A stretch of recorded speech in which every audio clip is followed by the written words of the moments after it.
నిన్న డిసెంబర్ 9 సోనియా గాంధీ గారి జన్మదినోత్సవం అని చెప్పి కాంగ్రెస్ పార్టీ సంవత్సర కాలం అధికారంలోకి వచ్చి పూర్తయిన సందర్భంగా ఒక మహిళా నాయకురాలి నేతృత్వంలో నడుస్తున్న పార్టీ కాబట్టి ఒక తల్లిగా సోనియా గాంధీ గారికి దేశంలోని తల్లులందరి కష్టం తెలుసు కాబట్టి కాంగ్రెస్ పార్టీ ఇచ్చిన మాట మేరకు రాష్ట్రంలో ఉన్న 28,000 మా ఆశా ఆడబిడ్డలు ఎవరైతే ఉన్నారో, ఎవరైతే కరోనా లాంటి మహమ్మారి వచ్చినప్పుడు ప్రాణాలను లెక్కబెట్టకుండా దేశ ప్రజలకు రాష్ట్ర ప్రజలకు సేవలు అందించారో వారందరూ నిన్న శాంతియుతంగా ప్రజాస్వామికంగా మీరిచ్చిన హామీని మీకు గుర్తు చేయడానికి మీరు 6 నెలల లోపలనే పూర్తి చేస్తామన్నారు, 18,000 జీతం ఇస్తామన్నారు, ఉద్యోగ భద్రత కల్పిస్తామన్నారు.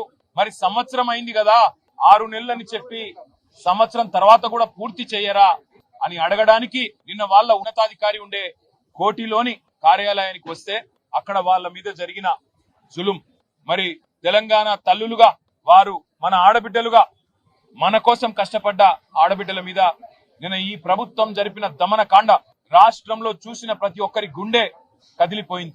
ఆడబిడ్డలని కొట్టడం అంటే మామూలు కొట్టడం కాదు, ఈడ్చుకెళ్లడం నడి రోడ్డు మీద.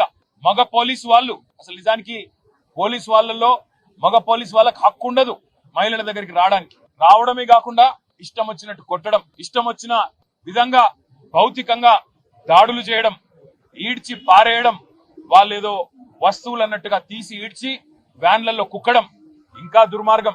ఒక దుశ్శాసన పర్వం కూడా నిన్న మనందరం కూడా చూసినాం.